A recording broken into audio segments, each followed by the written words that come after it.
أعوذ بالله السميع العليم من الشيطان الرجيم بسم الله الرحمن الرحيم السلام عليكم ورحمة الله وبركاته الحمد لله رب العالمين وبه نستعين على أمور الدنيا والدين والصلاة والسلام على أشرف الأنبياء والمرسلين وعلى آله وأصحابه ومن تبعهم بإحسان إلى يوم الدين أشهد أن لا إله إلا الله وحده لا شريك له وأشهد أن محمدا عبده ورسوله رب اشرح لي صدري ويسر لي أمري واحلل عقدة من لساني يفقه قولي قالوا سبحانك لا علم لنا إلا ما علمتنا إنك أنت العليم الحكيم ولا حول ولا قوة إلا بالله العلي العظيم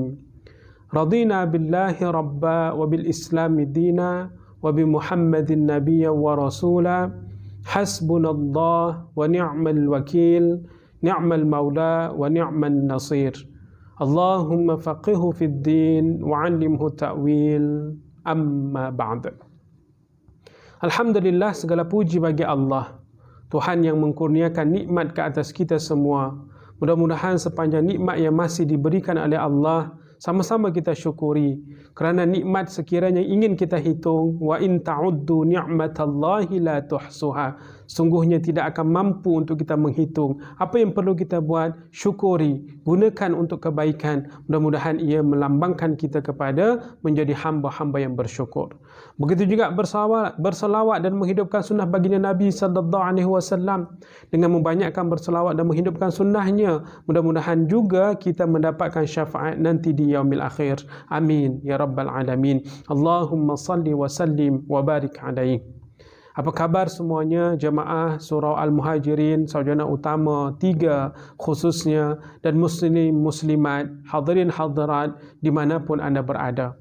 Pada malam ini pengajian kita teruskan lagi, masih lagi membaca kitab Al-Adhkar Imam An-Nawawi rahimahullahu ta'ala. Dan pada kali ini kita meneruskan perbincangan kita mengenai larangan berzikir dan berbicara di dalam tandas. Pada pertemuan bulan yang lepas, kita membincangkan bagaimana zikir ketika hendak masuk tandas. Dan setiap orang pastinya akan memerlukan tandas untuk melepaskan apa yang dirasai dari dalam perutnya. Sama ada qada hajat, sama ada buang air kecil ataupun buang air besar. Dan ketika setiap kali ingin melakukan qada hajat itu, dia membaca sunnah dengan apa yang diajarkan oleh Nabi sepanjang ia ingin masuk ke dalam tandas. Setiap kali pula itu ia akan mendapatkan pahala di sisi Allah dan mudah-mudahan mendapat syafaat atas asbab sunnah yang diikuti. Dan kali ini larangan. Jadi bagi seseorang yang telah pun berada di dalam tandas, berarti ia telah terikat dengan sesuatu aturan yang lain. Sebelumnya dia telah baca doa berlindung agar terlindung daripada jin, laki, betina, jantan dan betina berada di dalam tandas. Dan ketika proses berada di dalam tandas, ada beberapa hal adab yang perlu diambil perhatian. Dan insya-Allah pada malam ini kita akan bincangkan, kita akan kupas apa yang dibincangkan oleh pengarang di dalam kitab kita. Bagi sesiapa yang memiliki kitab, sila bukalah dalam kitab Al-Adhkar Imam An-Nawawi rahimahullah ta'ala pada muka surat 56 atau perbincangan bab mengenai yang ke-13, atau kita akan baca nanti hadis dia bermula daripada hadis 71. Mari sama-sama kita baca untuk mengambil pengajaran yang ada di dalam kitab kita. Dikatakan bahawa hukum makruh bagi seseorang berbicara dan berzikir ketika sedang menyelesaikan hajat, baik ketika ia sedang melakukan qada hajat itu di tengah padang pasir ataupun di dalam bangunan. Sama ada ia sedang berada di padang pasir. Ini situasi zaman baginda, zaman-zaman mufassir, orang-orang yang sedang pergi musafir, ya, orang-orang yang ingin menuntut ilmu ataupun berdagang, ya, pada masa-masa itu mereka tidak menemui RNR seperti kita pada hari ini, ya. Mereka hanya berhadapan dengan situasi yang mencekam, dengan keadaan padang pasir yang tandus, kadang-kadang angin kencang, ya, sehingga kan mereka tiada tempat yang khusus, tiada bangunan-bangunan yang dibuat untuk mereka qada hajat dan sebagainya, sehingga mana tempat yang agak tersembunyi dan ia berada di jauh daripada pandangan, itulah tempat-tempat untuk melepas.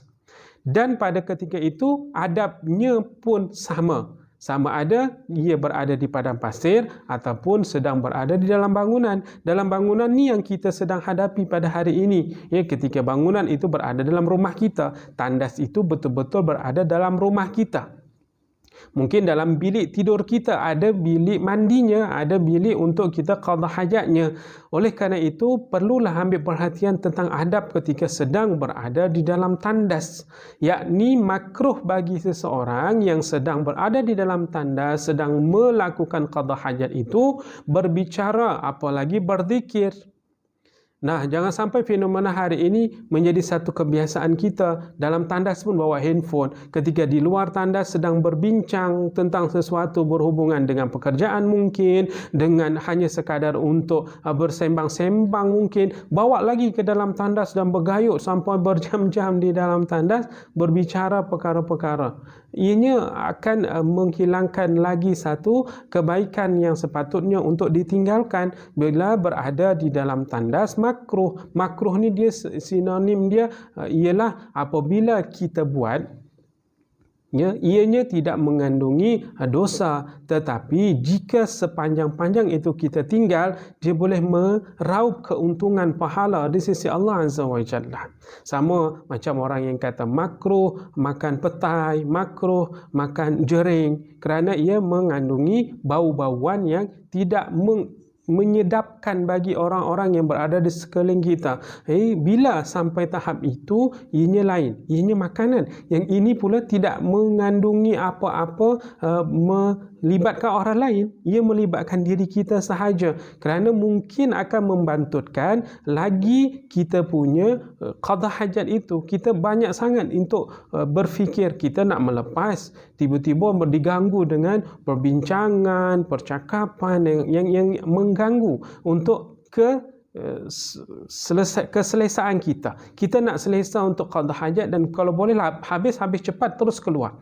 Ini tidak bergayut lagi di sana, bersembang ria pula lagi, berjam-jam. Na'udzubillah. Kerana berada dalam tandas menjadi sebuah perkara yang boleh menyihatkan tubuh badan ketika kita selesai sahaja mengeluarkan kotoran-kotoran yang memang patut dikeluarkan. Tapi bila kita buat perkara-perkara yang mengundang makruh, ya, berbicara yang walaupun faedah ataupun tak berfaedah, bila dalam tandas ianya menjadi satu perkara yang makruh. Dan paling dikhawatirkan juga ialah ketika berada dalam tandas berzikir. Sebab kan kerana nak takut tertinggal zikir, kerana di dalam tandas tak boleh. Jadi dia pun nak berzikir juga, tak kenal tempat. Ini salah adab. Ya, bila berada di dalam tandas, terhentilah seketika mulut kita untuk melakukan perbicaraan, sama ada perkara yang memang bermanfaat ataupun tidak bermanfaat sama sekali. Itu perkara yang dilarang. Makruh hukumnya yang pertama ketika berada di dalam tandas. Lalu juga bagi seseorang yang berada di dalam tandas juga berlaku untuk semua bentuk zikir dan ucapan. Disebut di sini semua bentuk zikir. Ya, tak kisah apa bentuk zikir, panjang atau pendek, ucapan yang sebagai apapun, ianya adalah satu perkara yang makruh, kecuali ada kecuali di sini dikatakan ucapan itu darurat. Ya, darurat. Darurat ni makna memang kena sesuatu, ada signal yang dikeluarkan, ada perkara sudah isteri, contoh ya, isteri cari mana si abang ni, sampai dah buka bilik tak ada, buka ni sampai jerit, mungkin kita boleh ataupun apa sahaja yang memberikan kod supaya mereka faham yang kita sedang berada di dalam tandas. Apalagi kalau di tandas-tandas umum yang kadang-kadang kan ada satu-satu tandas ni sebabkan ramai sangat yang menggunakan sampai pintunya itu tidak dikunci dengan betul. Tapi kuncinya dia patah ke apa kan, sehingga ketika ada orang yang ingin masuk, ingin mengetuk pintu dan sebagainya, kita boleh beri sebuah isyarat supaya jangan mereka dengan senang-senang tolak pintu tu buka sampai terdedah aurat kita dan sebagainya. Boleh darurat dalam erti kata boleh tidak mengapa untuk disebut, tapi itu hanya sekadar pemberitahuan dengan singkat yang menyebutkan kita sedang berada di dalamnya. Tapi perkara-perkara yang lain tunggu dulu. Jangan sampai kita panjang-panjangkan berbicara. Kalau sebelum kita pergi tandas, kita dah mula perbicaraan, tapi ketika ingin masuk tandas, berhentilah seketika. Kita cakap dengan lawan bicara kita, sama ada dalam handphone ataupun dalam kerusi tadi. Tunggu sekejap, saya pergi tandas. Awak sekejap ya. Jangan kita dalam tandas, di luar tandas, berdiri dia lagi dekat pintu tandas tu. Kita dah tengah nak mengeluarkan kata saja, sembang lagi dia dalam tepi pintu. Ya Allah, mengganggu sungguh. Kita nak memberikan satu perasaan untuk mengeluarkan kotoran, dia sambung sembang. Terbantut sampai najis pun tak nak keluar dah.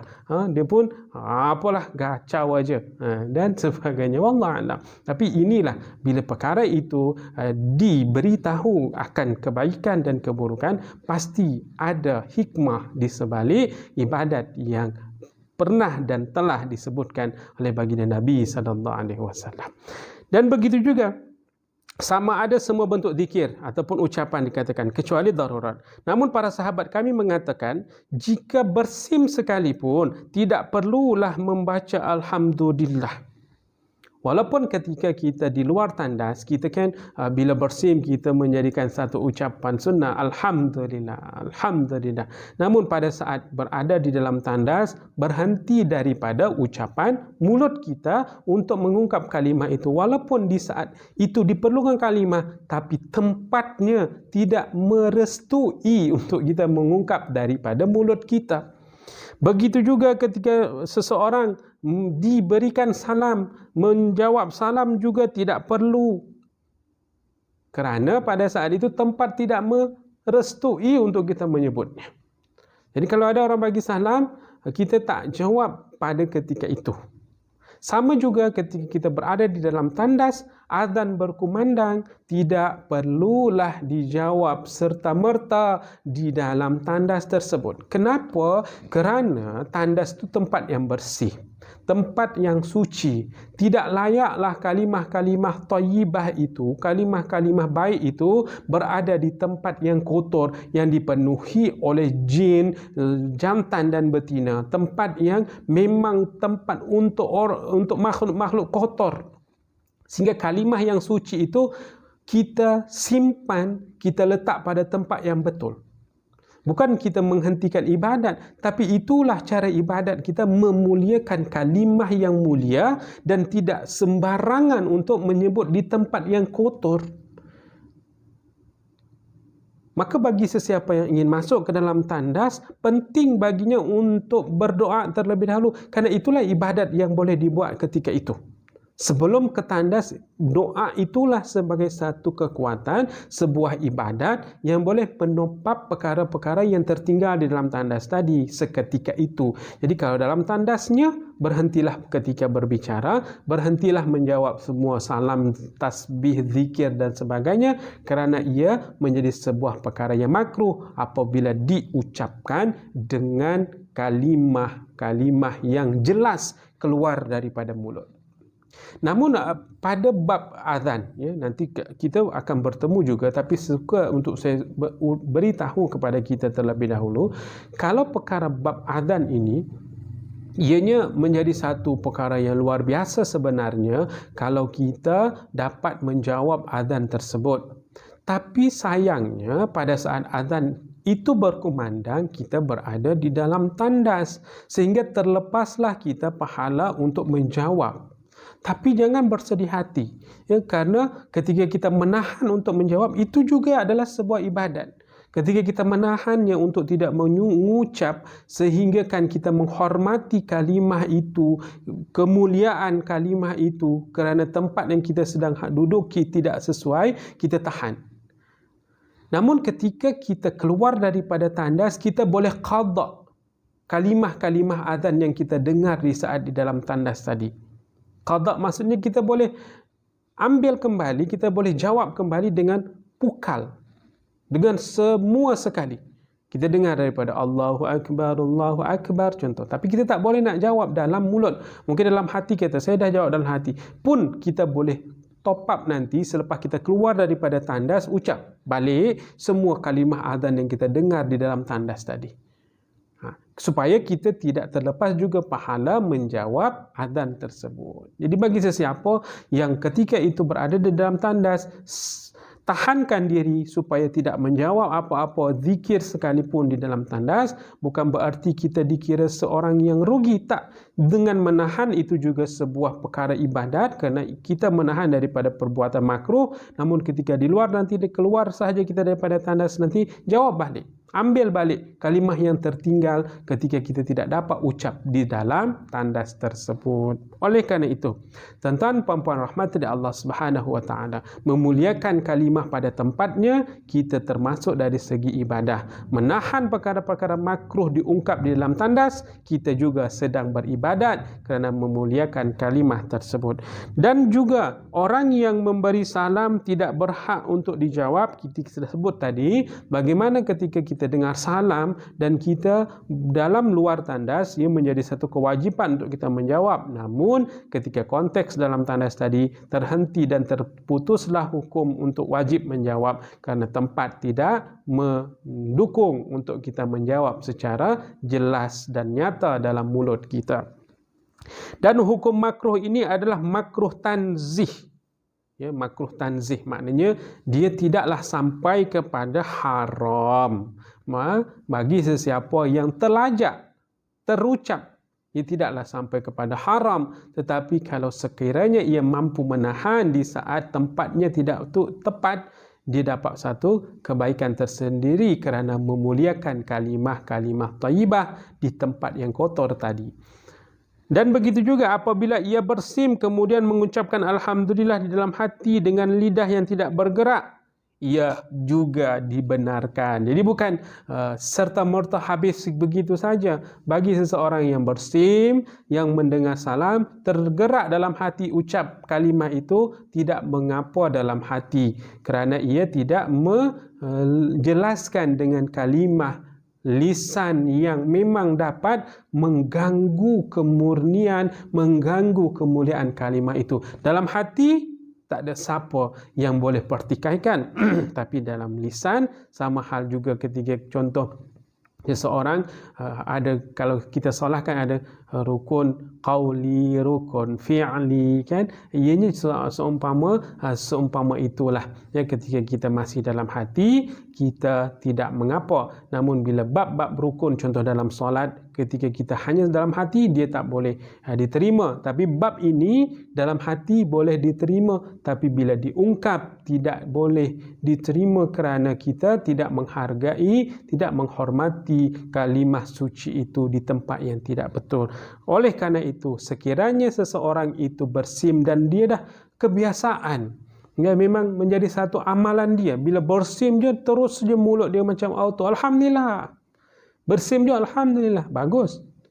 Ya, kalau terlajak, terlepas juga dalam tandas, kita tidaklah berdosa. Tapi kalau kita boleh kawal, dalam hati pun dah memadai untuk tidak terlepas daripada perkara makruh. Dan demikian juga yang dikerjakan ketika melakukan hubungan suami isteri. Oleh kerana itu, tuan-tuan rahmat dari Allah Subhanahu wa taala, ini mukaddimah bagaimana perkara-perkara makruh itu boleh berlaku ketika kita sedang berada di dalam tandas. Yang pertama tadi, berhentilah daripada berbicara ketika sedang melakukan qadha hajat di dalam tandas. Stop dulu perbicaraan sama ada manfaat atau tidak. Dan begitu juga berhentilah berzikir dalam tandas dengan cara yang besar, dengan mulut yang jelas. tapi bila terbesit di dalam hati, bila terbaca di dalam hati, ia tidak mengapa. Hukum makruhnya pula makruh tanzih yang tidak jatuh kepada haram. Boleh faham ya kita semua, mudah-mudahan kita dapatlah mengambil satu pengajaran daripada muqaddimah mengenai larangan berzikir. Kenapa ia menjadi satu perkara yang dilarang? Dalam hadis 71 dan 72 disebabkan inilah sehingga kan dalam kitab kita mengambil dan memberikan kesimpulan ianya dilarang. Dalam hadis 71 mari kita baca.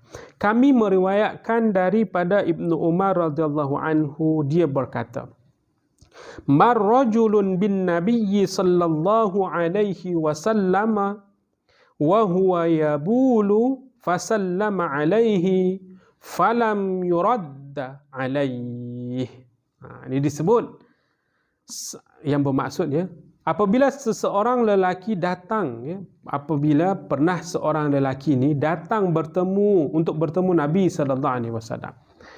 Marra rajulun bin nabi. Ada seorang lelaki datang bertemu dengan baginda Nabi SAW. Namun ketika ia datang, baginda SAW sedang buang air kecil. Yabul.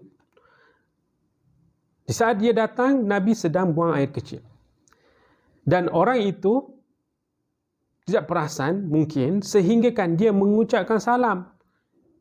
Nah, bila seorang pemuda tadi ini, lelaki tadi ini bagi salam, baginda SAW tidak menjawabnya. Di sini satu hadis yang dikatakan daripada Muslim dan dia disanadkan menjadi satu hadis yang sahih. Dan hadis ini sahih. Sehingga kan ini yang membuatkan kepada sesiapa yang sedang berada di dalam tandas, hatta ia sedang mendengar salam yang memang wajib pun untuk kita jawab. Namun ketika akhlak yang mulia telah mencontohi kepada kita semua bahawa ketika baginda melakukan buang air kecil, ketika salam itu diutarakan kepada baginda sallallahu alaihi wasallam menghentikan, tidak menjawab salam ketika itu. Walaupun di tempat lain ketika berada pada posisi yang lain, Nabi seorang yang suka menebarkan salam.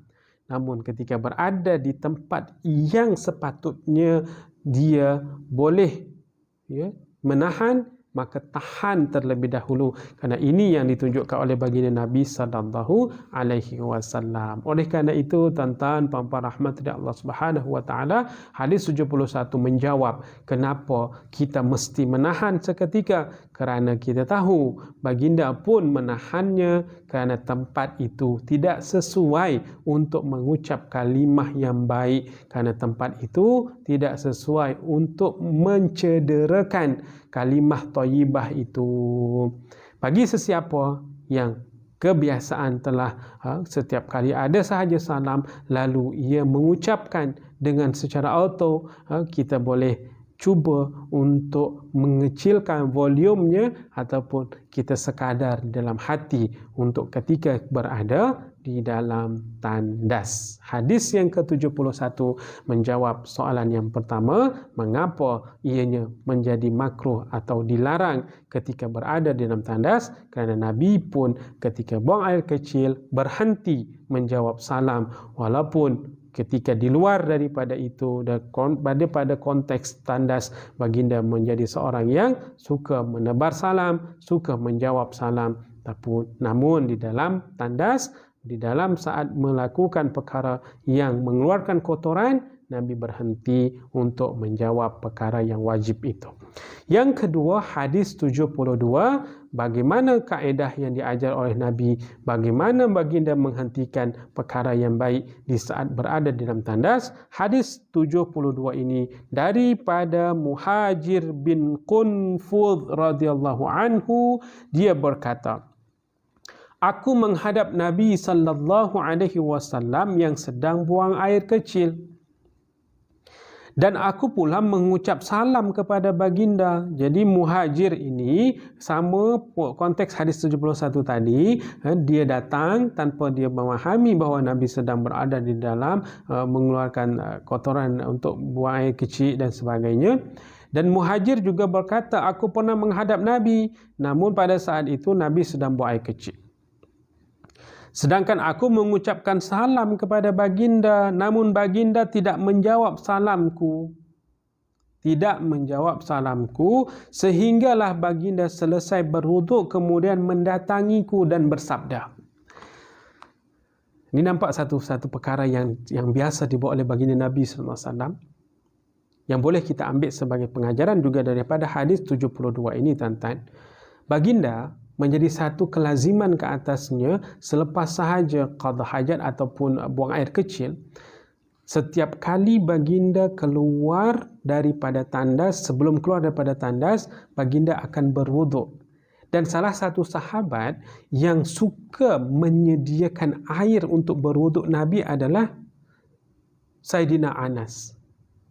Sayyidina Anas ini salah seorang sahabat yang suka sangat menyediakan air untuk baginda selepas keluar daripada tandas. Sampai ada satu kisah, ya, pada masa itu Anas radhiyallahu an, dia masih lagi muda belia, masih kanak-kanak remaja, namun dia perhati je Nabi. Ya, bertengok kan, kalau budak-budak ni kan, tuan-tuan, dia pemerhati yang bijak, pemerhati yang sangat detail.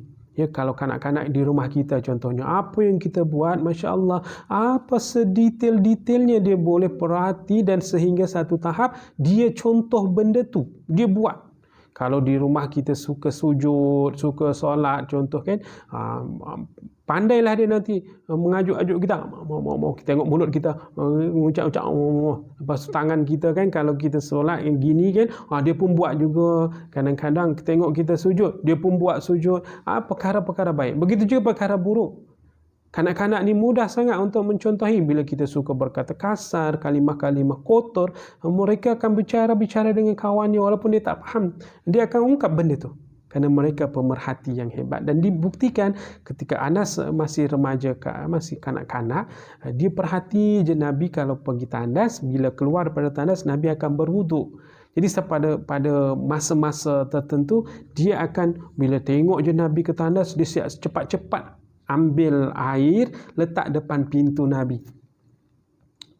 Pintu tandas tu, ataupun kalau Nabi pergi buang air besar atau kecil kan, lepas tu dia akan segerakan bawa air, sama ada satu baldi atau bekas-bekas, untuk pastikan lepas sahaja Nabi akan tandas, Nabi akan ambil air. Jadi pada masa tu ditengok, Nabi terkejutlah, siapa ni? Setiap kali Nabi keluar tandas dah ada air. Tak payah Nabi cedok, tak payah Nabi ambil, tapi dah ada depan pintunya. Sampai pada masa terlalu kerapnya dibuat, sehingga Nabi tanya, siapa ni? Itulah budak kecil tu, si Anas buat tu. Nabi pun mendoakan, Allahumma faqihu fid din wa'allimhu ta'wil. Ini doa, masya-Allah, ya, yang membuatkan perkara itu penting kepada kita juga. Mana-mana seseorang yang keluar daripada tandas, sebelum keluar daripada tandas, contohnya sama ada buang air kecil atau buang air besar, cubalah untuk menghidupkan sunnah yang dibuat oleh Nabi. Kerana baginda selesai sahaja daripada tandas, ya, baginda akan berwuduk. Tak nak putus wuduk. Sebab bila kita qada hajat, bila kita buang air kecil, wuduk dah batal kan, sebelum keluar tu dah siap-siap wuduk. Jadi keluar bersih. Dan ini dibuat oleh Nabi, dan dalam hadis 72 ni nampak jelas bagaimana keadaan baginda Nabi SAW memberitahukan perkara itu. Walau kita bercerita tentang salam yang tidak dijawab, tapi dalam hadis ini ditambah lagi satu konteks, berwuduknya Nabi setiap kali menyelesaikan buang air kecil atau buang air besar. Lalu kita kembali kepada hadis ini. Dan ketika Nabi tidak menjawab salamku sehingga baginda selesai berwuduk, kemudian baginda datang jumpa dengan Muhajir tadi.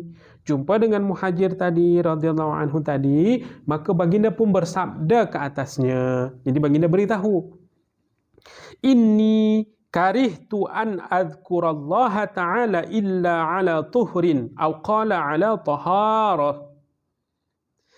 Yang bermaksud, Nabi beritahu kepada dia supaya jangan sampai dia berfikir yang bukan-bukan, sombong ke Nabi ni, tak nak jawab ni. Kan pada masa itu permulaan Islam sesuatunya perlu diterangkan. Kalau kita pada hari ini faham sama ada kalau dia berada di tandas kita memang confirm ianya jadi tandas ataupun dah ditulis tandas laki perempuan.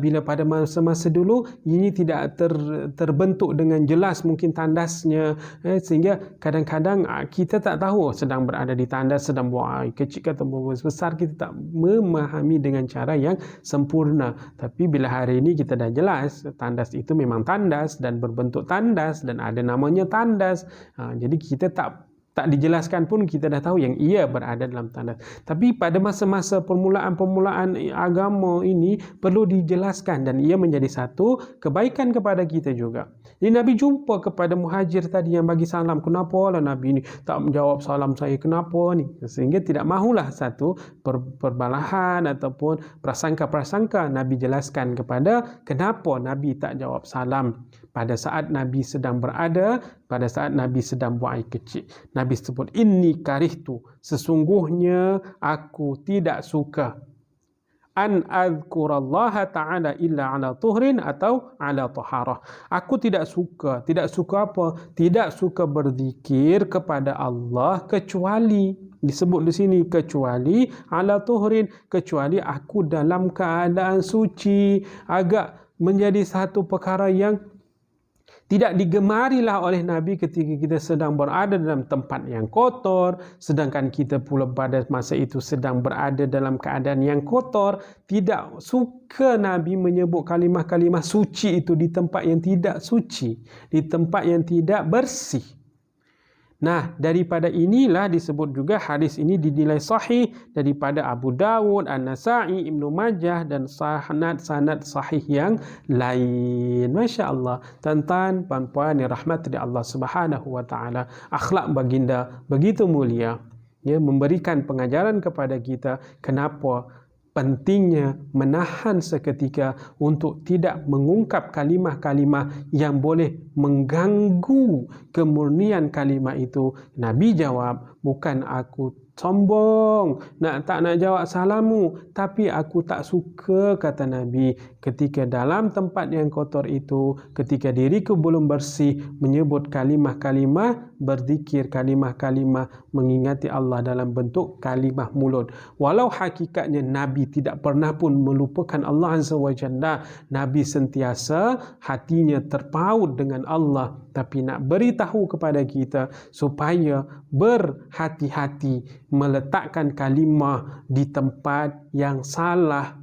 Di dalam tandas pula nanti berzikir, di luar tandas tak nak pula berzikir, di dalam tandas pula nak berzikir. Salah tempat tu, tempatnya di luar, di tempat yang suci. Dan inilah jawapan diambil, dinukilkan dalam kitab kita, dua hadis yang boleh memberi satu perkara petunjuk kepada kita bahawa tahanlah seketika bukan berarti kita lupakan pada saat yang sama kita membuat sebuah ibadah, yakni menghormati, menjaga kemuliaan daripada baginda Nabi sallallahu alaihi wasallam. Dapat kita ambil kesimpulan pada hadis 72 ini, tuan-tuan, bagaimana keadaan seorang sahabat yang begitu gemar memberi salam ketika bertemu dengan saudaranya.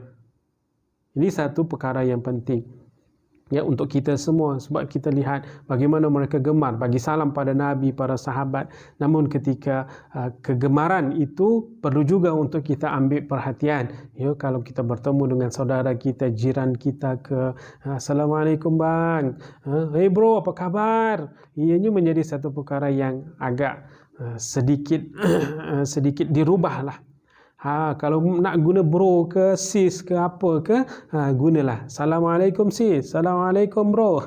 Ianya jauh lebih beretika Islami dengan cara yang lebih mendapat pahala di sisi Allah Azza wa Jalla. Kerana para sahabat menebarkan salam, kegemaran mereka jumpa saudara yang baru, yang tak kenal, yang kenal, yang menurut mereka adalah Muslim, mereka akan beri doa ini, Assalamualaikum. Ini sebuah doa ya menjadi satu kebiasaan, dan dibuktikan dalam setiap kali ingin bertemu dengan Nabi, mereka bagi salam walaupun mereka kadang tidak tahu berada, dan Nabi yang memberitahu, aku berada dalam tandas, dia tak boleh jawab tu kerana aku tak suka nak jawab ketika berada dalam keadaan yang kotor untuk menyebut nama Allah Azza wa Jalla. Dan hadis ini memberikan pengajaran kepada kita pentingnya untuk menjaga kesucian kalimah itu ketika berada di tempat yang kotor. Seperti kita sebut pada mula-mula tadi, kalau dalam hati tidak mengapa. Makruh yang tidak membawa kepada haram,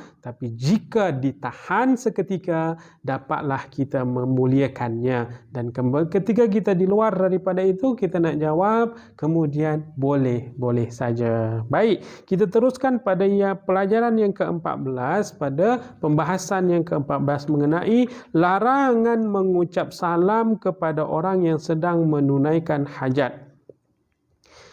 Ini ketika kita dah tahu jelas-jelas. Kalau belum tahu tu macam yang kisah tadi 72.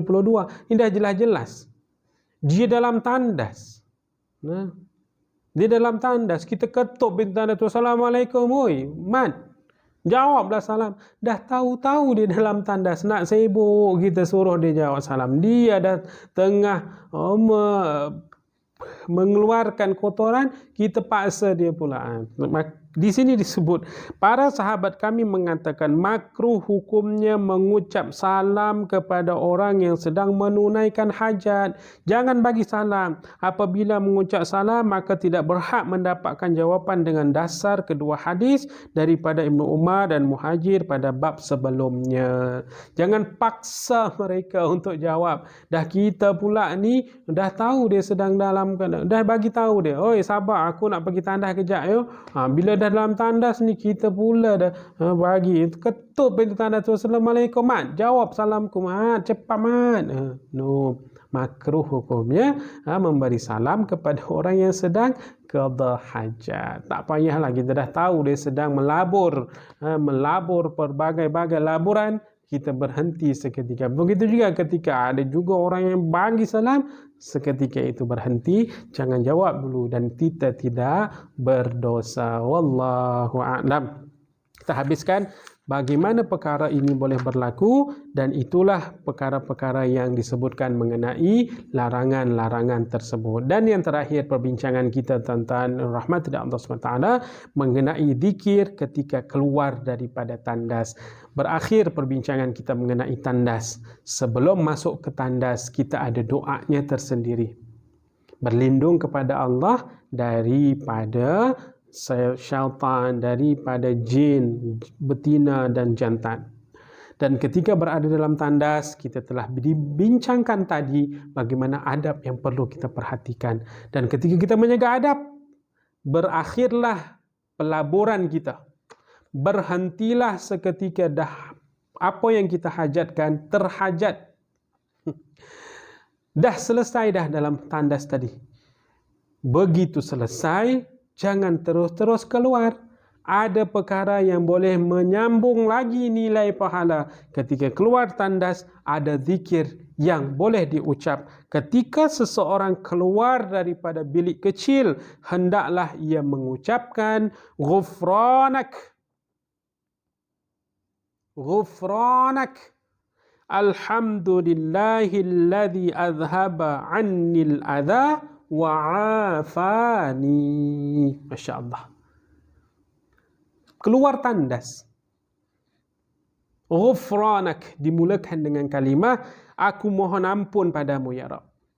Keluar tandas ni, minta ampun kepada Allah. Kerana kita bukan saja-saja tidak mahu mengungkap kalimah-kalimah. Hebat ni orang yang sentiasa mengakui kelemahan diri, mengakui tentang perkara-perkara dosa ni. Orang ni hebat. Bukan dia lemah. Bukan dia ni lemah di pandangan manusia, tapi semakin banyak ia mengaku lemah di pandangan Allah, di sisi Allah, inilah orang-orang yang hebat. Dan keluar tandas, ghufranak, aku mohon ampun padamu ya Rabb. Alhamdulillahilladzi, segala puji bagi Allah yang telah menyingkirkan gangguan dariku dan telah menyelamatkanku. Sepanjang-panjang berada di tandas, tak adalah nampak kita jin botak, jin buncit dan sebagainya. Tak, kita dilindungi. Kita tak buat perkara-perkara yang tidak disukai oleh Allah dan Rasulnya. Dan begitu juga tuan-tuan rahmat dari Allah Subhanahu wa ta'ala. Pada saat ketika kita berada di luar tandas nanti, Allah telah mengkurniakan kesehatan pada tubuh badan kita. Kesehatan ini mahal kerana kesehatan yang kita ada pada saat kita dibenarkan mengeluarkan kotoran-kotoran itu sihat. Yang telah menyelamatkan kita daripada gangguan dan menyelamatkan kita daripada sakit-sakit yang berbahaya. Dan dalam pada masa yang sama ketika kita masih dibenarkan buang air kecil, buang air besar, badan kita akan sihat. Kalau sesiapa tak boleh qada hajat, tak boleh buang air kecil, ini satu penyakit bertahan-tahan, boleh buat jadi batu karang lah dan sebagainya. Tapi dengan izin Allah kita mampu keluarkan kotoran, jasad kita akan semakin sehat. Orang yang mengungkapkan Ghufranak ini aku mohon adalah lafaz yang diriwayatkan mengatakan bahawa hebat orang itu bila sampai keluar tandas dia minta ampun pada Allah, mungkin tersilap, mungkin terhenti seketika, tak boleh buat kalimah-kalimah baik, dia minta ampun. Keampunan ini akan dipenuhi oleh Allah Azza wa Jalla. Dan yang terakhir tuan-tuan, hadis yang ke-74 mengakhiri perbincangan mengenai zikir di dalam tandas tadi, ingin keluar bahawa dalam hadis yang lain diriwayatkan daripada Ibnu Umar radhiyallahu anhu berkata bahawa Rasulullah sallallahu alaihi wasallam setiap kali keluar tandas Nabi akan ucap alhamdulillahilladzi adzaqani ladzatahu wa abqa fi quwwatahu wa dafa'a anni adahu. Dalam konteks yang lain Nabi sebut segala puji bagi Allah yang telah membuatkanku dapat merasai kelazatannya, menjadikanku tetap pada kekuatannya dan mencegah dariku gangguan-gangguannya. Ya, gangguan daripada perkara-perkara yang tidak diingini di dalam tandas tadi tak berlaku, perkara-perkara yang tidak menyihatkan tubuh badan tidaklah dapat kita rasai lagi kesakitan itu sebab dah kita keluarkan kotoran-kotoran yang tersimpan. Inilah suatu kenikmatan bila sampai dah keluar sesuatu kotoran kita akan merasa lega. Sebelum kita keluarkan ada sahaja tak sedap, duduk tak kena, berdiri tak kena sebab kotoran tu menumpuk. Bila dah dikeluarkan akan menjadi satu keselesaan kepada tubuh badan kita. Ini juga nikmat yang perlu kita hargai. Oleh kerana itu mudah-mudahan tuan-tuan yang rahmati Allah Subhanahu wa taala, hidup ini begitu singkat. Seorang yang dikurniakan tubuh badan ni boleh melahap makanan sebanyak apapun yang dia mahu.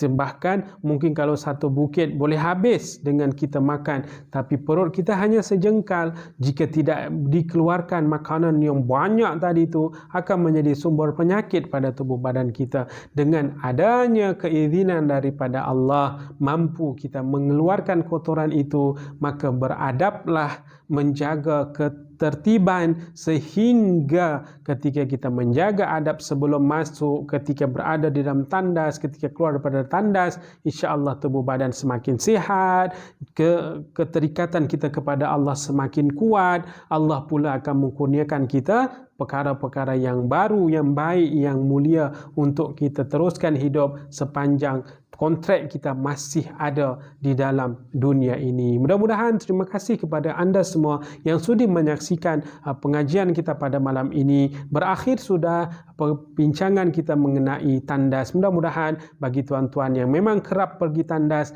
mulakan dengan kaedah-kaedah yang kita bincangkan. Sebanyak apapun tuan-tuan berada di dalam tandas, tuan-tuan, sebanyak itu pula pahala boleh mengalir kepada kita semua. Demikian kesalahan yang benar daripada Allah Azza wa Jalla, yang lemah atas diri saya sendiri. Mudah-mudahan saya berdoa Allah kurniakan tuan-tuan kesihatan, Allah kurniakan tuan-tuan rezeki yang melimpah ruah dan barakah, dan dijauhkan daripada wabak penyakit ini, sehinggakan negara kita, dunia ini kembali seperti sedia kala. Kita boleh hidup seperti biasa, menjenguk, salat berjemaah. Kita rindu, kita berdoalah sama-sama supaya kita ditetapkan kebaikan, kesihatan, kita dapat hidup dan Allah mulai sayang kita kembali, dan azab dan beratnya ujian ini segera diangkat supaya kita hidup macam biasa lagi. Ila liqa ma'as salamah. Assalamualaikum warahmatullahi wabarakatuh. Subhanallah wa bihamdi, subhanakallahumma wa bihamdika, asyhadu an la ilaha illa anta, astaghfiruka wa atubu ilaik. Wal 'asr, innal insana lafi khusr illa alladhina amanu wa 'amilus salihat wa tawassaw bil haqqi wa tawassaw bis sabr.